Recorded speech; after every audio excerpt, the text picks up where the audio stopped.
Greetings, Culture Warriors. It is I, Jeff Vieira, the author of Culture is Everything, and your host for this latest dispatch from the front.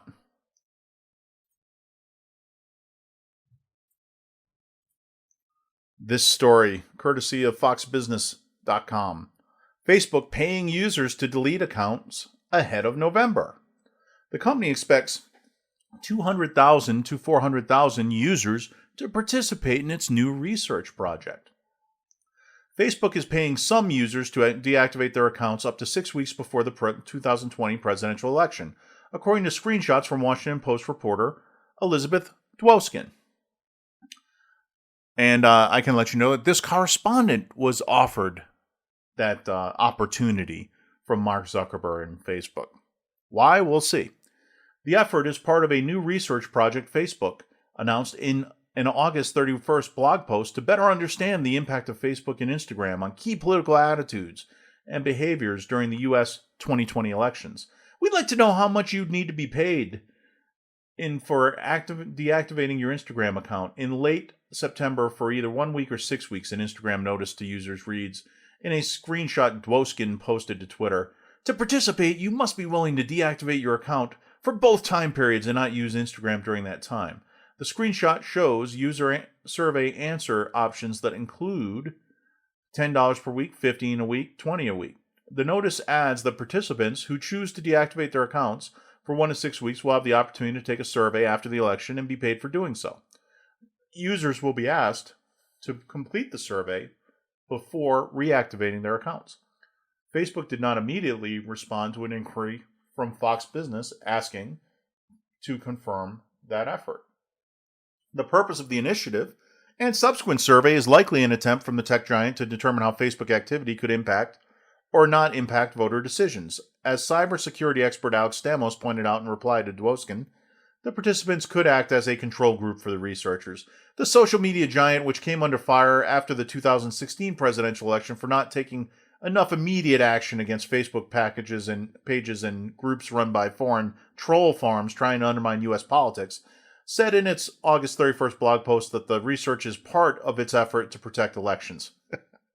As a company, we've looked hard at what went wrong with Russian interference in 2016 and made some big changes. There are now 3 times as many people working on safety and security issues, more than 35,000 in total, and we work closely with government and law enforcement, the blog post states. It adds that Facebook expects 200,000 to 400,000 people to participate in its study across Facebook and Instagram, which could include things like taking part in surveys or agreeing to see a different product experience. All right, there's your article, and let me just say at the outset that Facebook is full of crap. Why are they full of crap?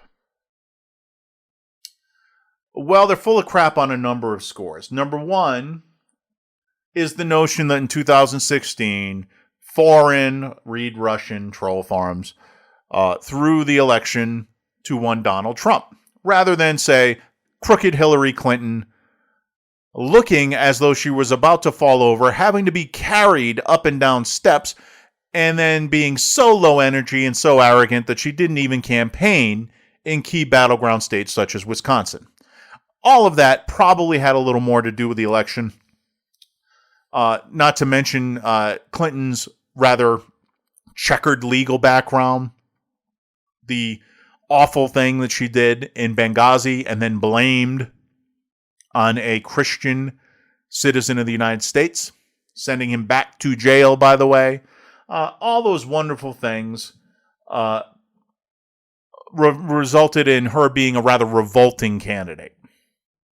And enough people were revolted that they pulled the lever for Mr. Trump. So that's just nonsense. That's Facebook trying to reinflate the flaccid balloon of impeachment. Why 200 to 400,000 users?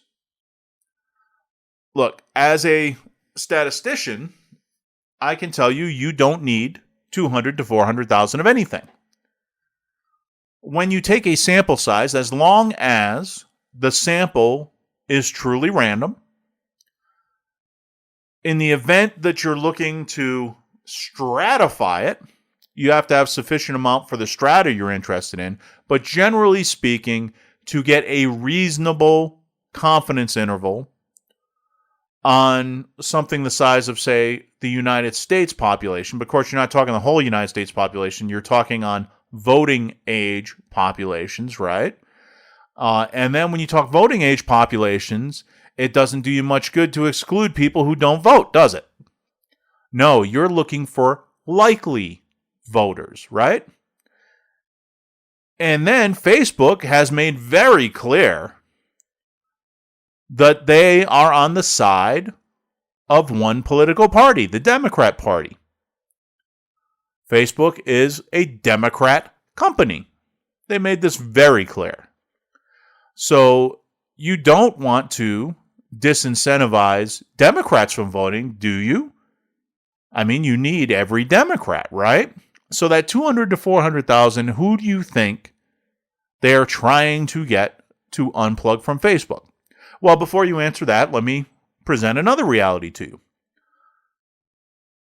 Given that the media is overwhelmingly anti-Trump and overwhelmingly pro-Democrat, where do you go in order to connect to content which doesn't reflect that bias?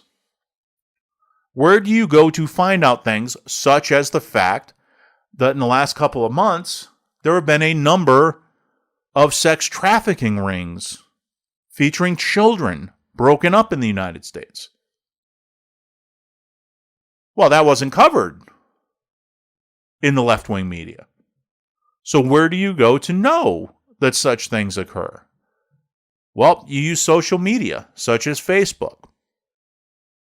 Because that's where you can still, when you can get around the algorithms and the minders, you can still find content that the mainstream media does not want you to know about as a voter, lest it upset the narrative. This is where you find out things such as what downtown Minneapolis looks like right now. Because oddly enough, in all the coverage requiring all this great video stuff on there, the mainstream media doesn't want you to know that downtown Minneapolis resembles a third world hellhole. Why? Because you might ask, who's responsible for that? And come to the wrong conclusion on election day. You might ask, do I want my town to look like that?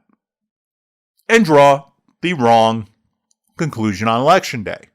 So that's suppressed. We've seen this throughout the pandemic in particular, but even before that, in the coverage of the ridiculous impeachment proceedings. And oh, by the way, the candidate most known for foreign collusion is actually running at the top of the Democrat ticket. That would be Joe Biden, whose family members took a bunch of money from Ukraine and from China. Joe, who's never had a bad word to say about China, by the way, for some reason. Even in the midst of a pandemic that originated near a bioweapons lab in China. Even in a pandemic which the Chinese lied about from the earliest stages, even as they put their own people in the infected areas on planes to the United States, even as they bought up needed medical supplies in order to keep us from getting them. Yeah, those Chinese. So the name of the game here is to get 200 to 400,000 conservative, Republican, Trump voters to swear off one of the main social media platforms, thereby making it easier, by the way, to tune their algorithms and find the remainder and ensure that their content is suppressed. Facebook does this, among other ways, by making sure that George Soros appointed fact checkers won't let you see that content without seeing the fact check first. Right? So if we can get those people off the platform during the crucial period right before the election, then they won't be able to persuade anybody during that time frame. Persuade them of what, you ask? Well, obviously to vote for Mr. Trump first and foremost, but secondarily to persuade them that they should forego the fraudulent mail-in voting scheme that the corrupt Democrats try to foist on the country, and instead show up in person to the polls. Why is that important? Why is it important to show up in person at the polls? Because if you show up in person at the polls and they try to deny your vote, you know someone has filled out an absentee ballot in your name, and you can protest that. Because if you show up at the ballot and vote, at the ballot box to vote, at the election site to vote, the polling station, your ballot is going to be placed in a box which is being observed by, among other things, Republican lawyers to make sure that it's very difficult to lose your ballot, to invalidate your ballot. These kind of tricks that the Democrats have been known to pull. So if you value election integrity, then you're going to find that getting your message out before the election is very, very difficult. How about when you want to respond to events that occur during the last 6 weeks of the election? So let's say you can bet that the media, for example, is not going to cover the multitude of hysterical gaffes that you're going to get from senile Joe if he is forced to debate. So taking those clips and presenting them to people who didn't watch the debates is an effective way of showing that Biden is senile. And we should not be putting a senile man in control of the nuclear codes. How will you get that message out? Well, you took $30, $40, whatever they can get away with paying you a week in order to not get that message out. You see how it works? Facebook and Instagram are two of the primary ways in which conservatives communicate, in part because they have been less successful, actually, at identifying and suppressing conservative content before it gets seen. Now, YouTube is pretty effective at suppressing it, to the point where if you watch enough YouTube, you'll notice that anyone who's a conservative has to speak in a kind of pidgin English, a kind of code wherein they have to euphemistically refer to things that, oddly enough, it just doesn't affect Democrats. If Democrats want to use their favorite terminology, they can do so without penalty. But conservatives, if you want to point out certain dysfunctions within society, you are not allowed to do that on YouTube. They suppress the content. They make it non-viewable. So literally, even if you send a link to somebody and they go out to that site, they can't view it. Google, likewise, in its search engine algorithms, has been very successful at making sure you will never see a conservative take on anything. So as such, you can't really, you can't communicate through websites unless people are already subscribed to those websites and going out there regularly. They won't find it. They won't find it through the search engine. So if some new thing of political interest, new event happens, and you just type in the letters to search on it, you are going to get the Democrat-approved content for that from Google. That's why I recommend switching your search engine to DuckDuckGo.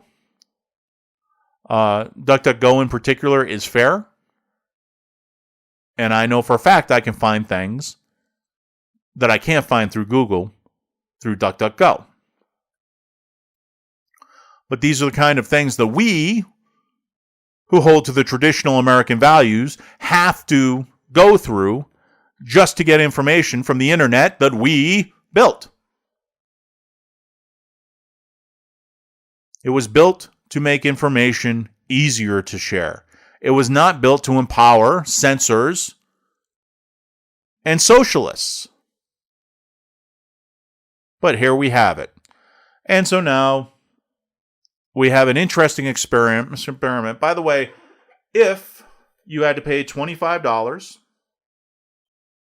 a week for 6 weeks to 400,000 people, that would cost you $60 million. What is so valuable in a study like this that Facebook would be willing to spend $60 million to get?